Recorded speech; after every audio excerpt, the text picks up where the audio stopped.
আপনাদের শুভকামনা নিয়ে আজকের প্রতিবেদন শুরু করছি।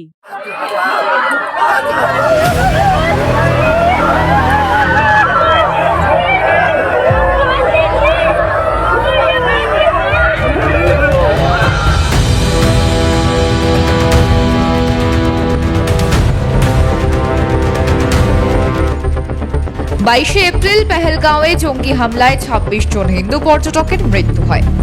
এই ঘটনার পরপরই কড়া পদক্ষেপ হিসেবে কেন্দ্রীয় সরকার পাকিস্তানি নাগরিকদের ভারত ত্যাগ করার জন্য একটি নোটিশ জারি করে।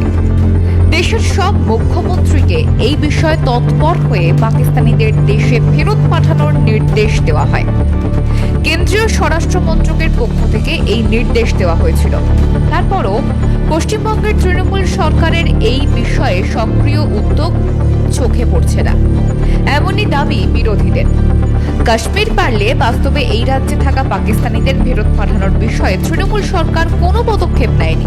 বালুরঘাটে সাংবাদিক সম্মেলন করে বিজেপির রাজ্য সভাপতি সুকান্ত মজুমদার এ নিয়ে সরব হয়েছেন। তিনি সরাসরি তৃণমূল সরকারের ভূমিকা নিয়ে প্রশ্ন তোলেন। গোটা ভারতবর্ষে কতজন পাকিস্তানি নাগরিক তারা এসে বছরের পর বছর ভারতবর্ষে থেকে গেছে। পশ্চিমবঙ্গ সরকার এর বিরুদ্ধে এখনো পর্যন্ত সেইভাবে উপযুক্ত পদক্ষেপ নেয়নি। গতকাল আমরা খবরে মিডিয়ার মাধ্যমে জানতে পেরেছি ব্যারাকপুর এলাকা থেকে একজন মহিলাকে নাকি পুলিশ গ্রেফতার করেছে পাকিস্তানি নাগরিক হিসেবে। ভাবুন ভারতবর্ষের অবস্থা। 30 বছর ধরে সেই মহিলা পশ্চিমবঙ্গে বিয়ে করে ঘর সংসার করছে। তার আশেপাশের লোকজন, সরকার কেউ জানেই না যে সে পাকিস্তানি নাগরিক। এখন তাকে পাকিস্তান ফেরত পাঠানোর জন্য, ডিপোর্ট করার জন্য রাজ্য সরকারি পুলিশ তাকে গ্রেফতার করেছে এবং তারপরে হয়তো তাকে পাঠানোর জন্য ব্যবস্থা। কিন্তু পশ্চিমবঙ্গ সরকারের এই যে এত স্লো, এতদিনে একজন, আমরা জানি না কত পাকিস্তানি আছে, যেখানে জম্মু কাশ্মীরের মতো এত বৃহৎ মুসলিম সংখ্যাগরিষ্ঠ রাজ্য, তাতে পর্যন্ত কিন্তু সেখানকার রাজ্য সরকার পাকিস্তানি নাগরিক কারা আছে তাদের চিহ্নিতকরণ এবং তাদেরকে ফেরত পাঠানো। পাকিস্তানিদের চিহ্নিত করে করে তাদের দেশে ফেরত পাঠানোর ব্যবস্থা করতে হবে। এই দাবিকে সামনে রেখে বিজেপির পক্ষ থেকে জেলায় জেলায় দলীয় কর্মীদের প্রশাসনিক ভবনের সামনে আন্দোলনে সামিল হওয়ার নির্দেশ দেন বিজেপির রাজ্য সভাপতি। সমস্ত পাকিস্তানিদেরকে ভারতবর্ষ থেকে তাড়াতে হবে। খোঁজো এবং ধরো এবং তারপরে ফেরত পাঠাও, এই তিনটে আমাদের দাবি। অর্থাৎ খুঁজে বের করো কোথায় পাকিস্তানি আছে, পাকিস্তানি নাগরিক আছে, তাদেরকে ধরা হোক এবং তাদেরকে ফেরত পাঠানো হোক। এই দাবি নিয়ে আমরা আগামীকাল প্রত্যেক প্রশাসনিক জেলা কেন্দ্রে পশ্চিমবঙ্গে আমরা বিক্ষোভ সমাবেশ বা অবস্থান বিক্ষোভ এই ধরনের কার্যক্রম করতে চলেছি। দক্ষিণ দিনাজপুর জেলাতেও আমাদের জেলা সভাপতি স্বরূপ চৌধুরীর নেতৃত্বে ডিএম অফিসের সামনে আগামীকাল লাগাতার ধর্ণা হবে, আগামীকাল একদিনের জন্য। এবং সেই ধর্ণার পর আমরা ডিএমকে ডেপুটেশন দেব এবং ডিএমকে অনুরোধ করব যে তারা যেন রাষ্ট্রপতির কাছে সেই ডেপুটেশন পাঠায়, মুখ্যমন্ত্রীর কাছে সেই ডেপুটেশন পাঠান, যাতে পশ্চিমবঙ্গে বসবাসকারী এইভাবে লুকিয়ে যে সমস্ত পাকিস্তানিরা বসবাস করেছে সেই সমস্ত পাকিস্তানিদেরকে চিহ্নিতকরণ করে তাদেরকে ধরে তারপরে তাদেরকে তাদের দেশে অর্থাৎ পাকিস্তানে পাঠানোর জন্য ব্যবস্থা হয়। পশ্চিমবঙ্গে কতজন পাকিস্তানি রয়েছে, তাদের বিরুদ্ধে কি কি পদক্ষেপ নেওয়া হয়েছে, এই বিষয়ে তৃণমূল সরকার খোলসা করে কিছু বলছেন না। পশ্চিমবঙ্গ সরকারের উচিত রাজ্যে অন্যান্য দেশের নাগরিকদের অবস্থানের সংখ্যা সম্পর্কে একটি পরিসংখ্যান প্রকাশ করা। সংবাদ মাধ্যমের সূত্রে জানতে হচ্ছে, বললেন সুকান্ত মজুমদার। রাজ্য সরকার এখনো পর্যন্ত খোলাসা করে কিচ্ছু বলেন, কারণ সব ভিসার ডকুমেন্টেশন কেন্দ্র সরকারের কাছে থাকে না, কিছু রাজ্যের কাছেও থাকে। রাজ্য সরকার এখনো পর্যন্ত কতজন পাকিস্তানি আছে, কতজনকে ডিপোর্ট করা হয়েছে, কতজনকে অ্যারেস্ট করা হয়েছে, কিচ্ছু কোনো প্রেস কনফারেন্স করে বা প্রেস বিবৃতি দিয়ে রাজ্য প্রশাসনের তরফ থেকে জানানো হয়নি। মিডিয়ার মাধ্যমে আমরা জানতে পেরেছি গতকাল ব্যারাকপুর অঞ্চল থেকে একজন মহিলাকে নাকি পুলিশ গ্রেফতার করেছে, যিনি পাকিস্তানি নাগরিক। চন্দননগর থেকে গ্রেফতার করেছে। আমি ব্যারাকপুর বলছিলাম, কমিশনারেট পুলিশ কমিশনারেট আন্ডারে তাকে গ্রেফতার করা হয়েছে এবং তাকে আগামী দিনে হয়তো ফেরত পাঠানো হবে।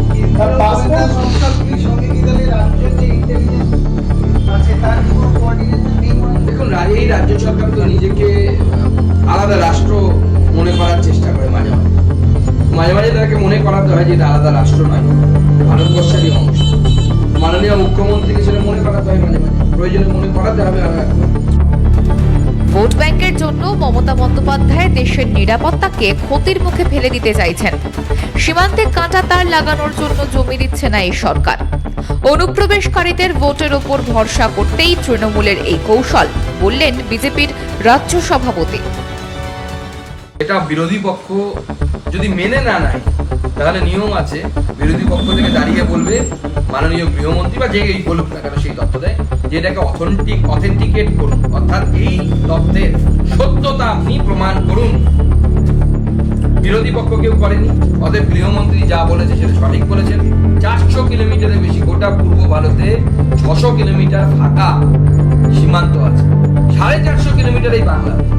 বাকি যেটা আছে সেটা পাহাড় আছে, নদী আছে, দেয়া সম্ভব। বাদ বাকি সব জায়গায় হয়ে গেছে, সব রাজ্যে হয়ে গেছে, কোনো রাজ্যে কোনো বিরোধিতা নেই। শুধুমাত্র পশ্চিমবঙ্গ মাননীয় মুখ্যমন্ত্রী নিজের ভোট ব্যাংকের স্বার্থে পশ্চিমবঙ্গের ডেমোগ্রাফিকে পরিবর্তন করার জন্য এই প্রচেষ্টা চালিয়ে যাচ্ছেন। এই সীমান্তে জমি দিচ্ছেন না।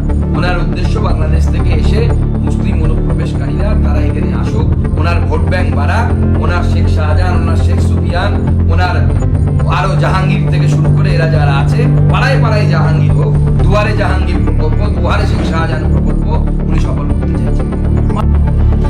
উল্লেখ্য, এর আগেই রাজ্য বিজেপির সাধারণ সম্পাদক জগন্নাথ চট্টোপাধ্যায় মমতার সরকারের ভূমিকা নিয়ে প্রশ্ন তুলেছিলেন।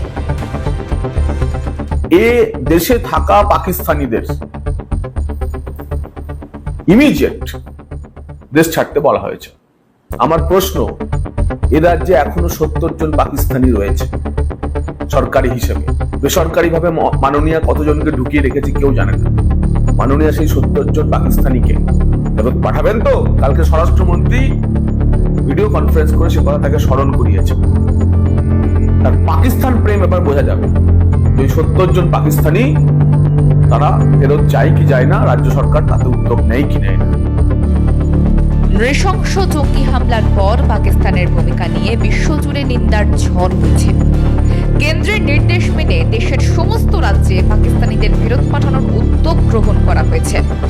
পশ্চিমবঙ্গের সেই উদ্যোগ না থাকায় বিজেপি বাধ্য হয়ে পথে নেমে আন্দোলন করতে বাধ্য হলো। তারপরও কি মমতার সরকারের হুঁশ ফিরবে? সেটাই এখন দেখার। মাধ্যম ব্যুরো রিপোর্ট।